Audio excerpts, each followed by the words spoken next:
Hello everyone, welcome back to English 3 Diploma 3. This is week 9 and our topic is data security, a very important topic in IT as I'm sure you're all aware. So it relates not only to financial issues but also people's personal information. I hope you all did well in the exams. If you need any help, please let me know. We'll talk about that a little bit later when we review things.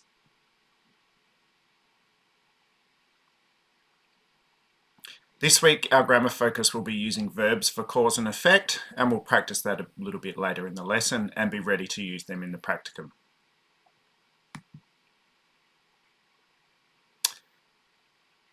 Exams are always challenging, but they allow you to practice what you know and also teachers and Miss Mona to get an idea of what they need to help you with.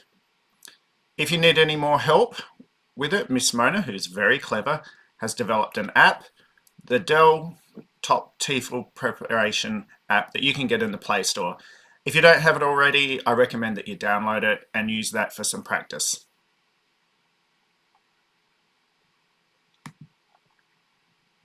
The objectives of this week's lesson. By the end of this lesson, we'll be able to use the vocabulary and comprehend the definitions of some computer crimes. We'll also be able to integrate the grammar of the causative to tell cause and effect on topics related to computer crime.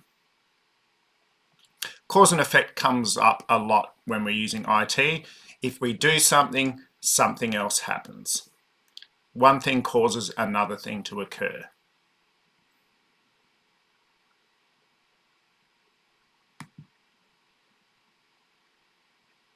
This week's topic, data security, is also related to cybercrime.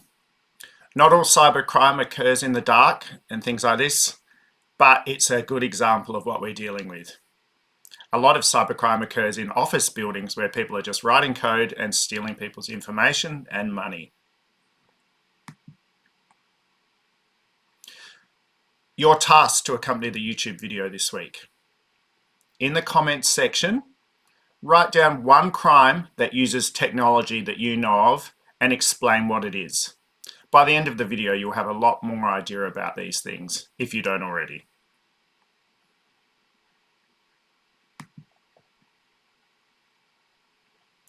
Some kinds of computer crime. Check this week's reading. One kind of computer crime, salami slicing, has a definition in the reading.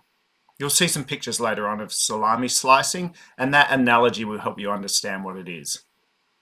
The other crimes that are listed do not have definitions. In the recording to go along with this week's lecture, I'll read the definitions, and you'll need to write down what you hear me say. In the practicum, you need to be ready to share the definition.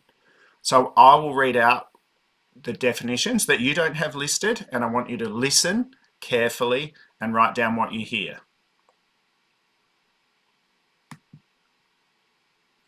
These are some examples. A denial of service attack. You'll know about that better than I do, being an IT student.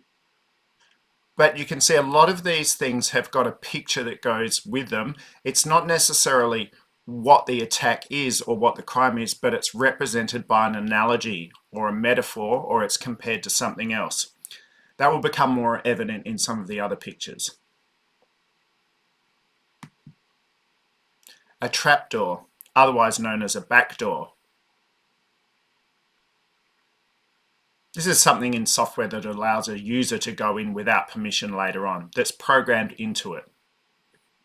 And you can see from the picture, it gives you an idea of what it actually is. It's not a literal trapdoor. Like a lot of the other things we use in English, it's an analogy.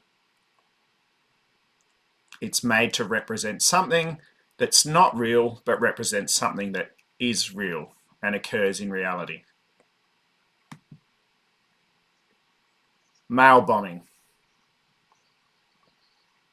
It's not really a helicopter dropping a bomb and causing a big explosion, but it's the same process where bombing something is an analogy from the English word for bombing in war.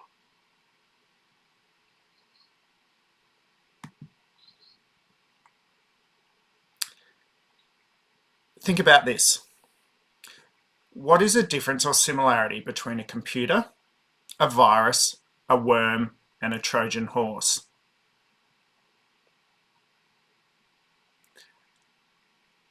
I won't necessarily ask you for an answer in the practicum, but I want you to think about it and think about how you'd explain that in English.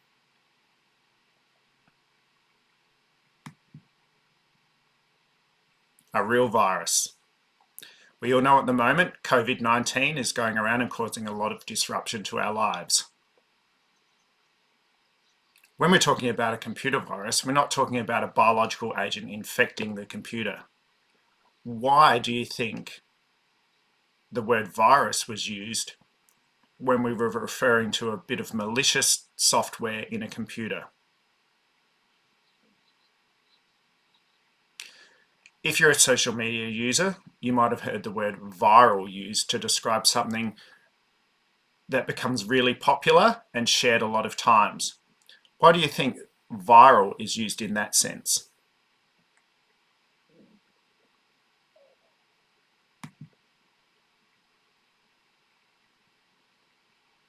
Remember that a biological virus is a very small, simple organism that infects living cells. As we just discussed, how does that relate to computer technology, data security, and cybercrime? If you can, write down your answer and be ready to share it on Tuesday.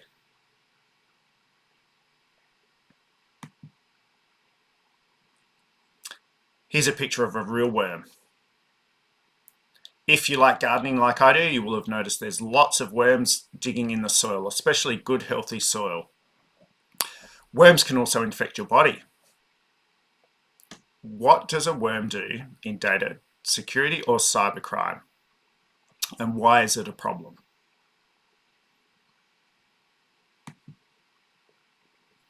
This is one of my favorites, a Trojan horse. I like Greek history and mythology, and the ancient Greeks, when they invaded Troy, used a Trojan horse. In that, they hid soldiers inside the horse and presented it as a gift, and then when the people of Ilium or Troy brought it into the city, they escaped at night and destroyed it. How does a Trojan horse work when we're discussing IT and data security?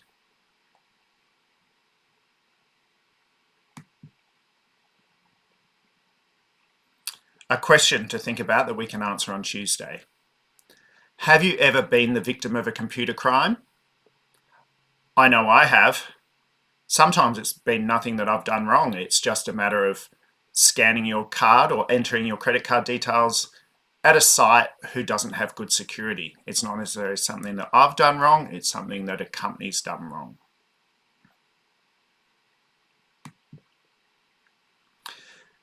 Now we come to the grammar part of our lesson. This is how we link cause and effect using causative verbs. You'll notice when we're describing the verbs causative, it has the word cause as its root. One thing makes another thing happen. Have a look below. Look at these actions or events. Think about what might happen after these occur, especially related to data security or malicious software or malware. Number 1, a date or event occurs. Number 2, the trigger routine runs.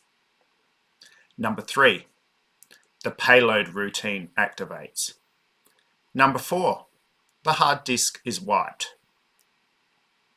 When we're looking at these, think about what might occur first and what might happen as a result, or what might cause it to happen.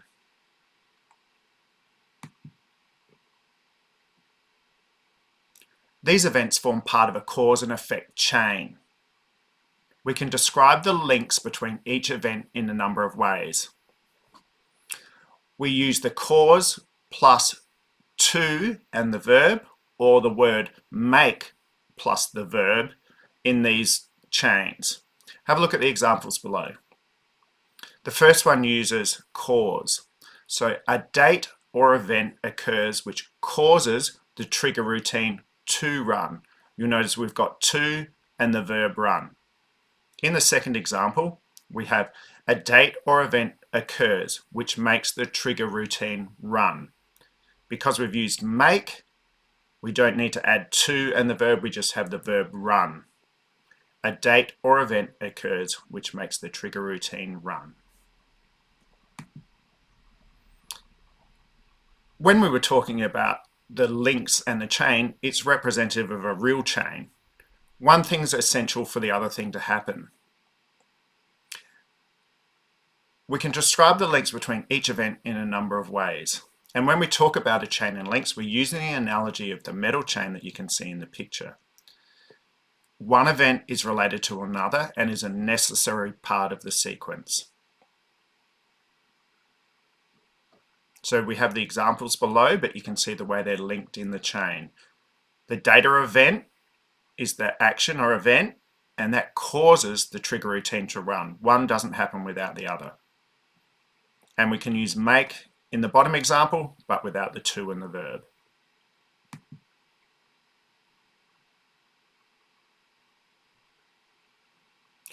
We can also use the word which to signify what's happening. So putting the events in sequence and using which with an action verb. The trigger routine runs, which activates the payload routine. You can see we've used the word which before the word activates here, and that implies the cause. We can also use when with an action verb. So when the trigger routine runs, the payload routine activates. It still signifies the cause. That's why we call it a causative verb. The causative verbs that we have are let, have, make, and get. We'll use these in sentences during the practicum, but also during this lesson. When we use the word let, we use the subject plus let plus the object plus the base verb.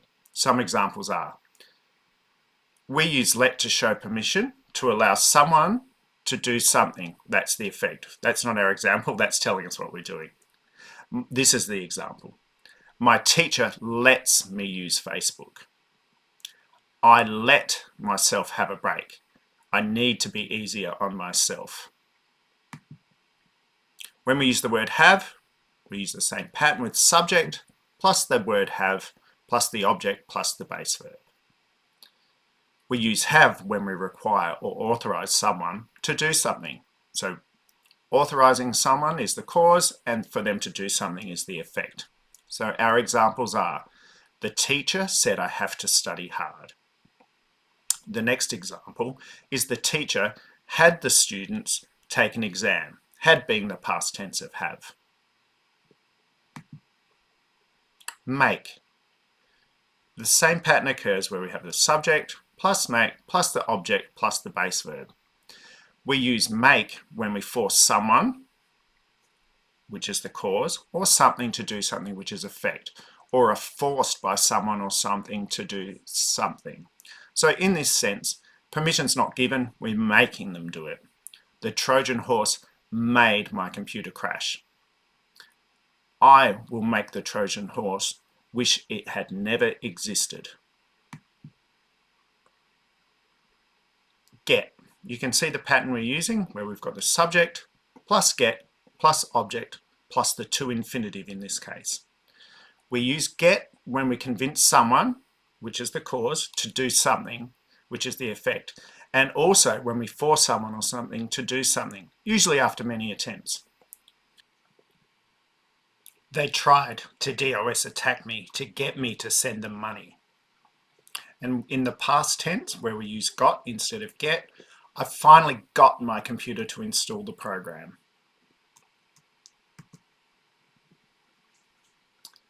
Here's some of our practice that we'll use in the practicum on Tuesday. When we talk about an integrative task, the root word is integrate, which means to combine. So we're going to practice making a causal chain of sentences. You will need to use when and which, use some of today's vocabulary, and use all 4 of our causative verbs.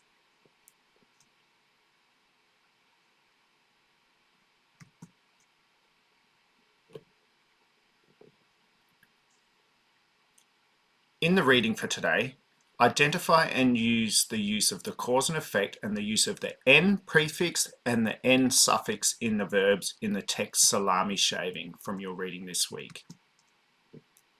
Here's a good example of what salami shaving is. Just taking a little bit off each time, or skimming. For the practicum, these are some of the verbs that begin or end with N that have a causative meaning. Look at the following words. Enable, which means to let something happen. Encrypt, which is put something into code or something undecipherable. Ensure, make something happen again. Encode, put into code. Enhance, make something better. Brighten, make something brighter. Encourage, give someone a reason to do something or help them along, make them do it. Enlarge, to make bigger, and widen. If you're not sure of any of these words, have a look in the dictionary to help you understand them. In this example, you need to replace the word in italics in these sentences with the appropriate form of the N verb in the list and adjust the sentence. Remember, italics is the sloping words in the sentence. For example, the teacher is using a new program to give courage to children to write stories. Becomes, the teacher is using a new program to encourage children to write stories. Our next example, a MIDI message makes sound into code as 8-bit bytes of digital information. When we use an N prefix word, it becomes a MIDI message encodes sound as 8-bit bytes of digital information. Here's an exercise for you to complete. Replace the words in italics in these sentences with the appropriate form of the N verb in the list and adjust the sentence where required. I'll be asking you to share these on Tuesday, so please make sure you do your homework. Number 1, the teacher is using a new program to give courage to children to write stories. Number 2, the new version of StarCraft has been made better in many ways. Number 3, you can convert data to secret code to make it better. Number 4, make sure the machine is disconnected before you remove the case. 5, programmers write software which makes the computer able to carry out particular tasks. And number 6, you can make the picture on your computer wider.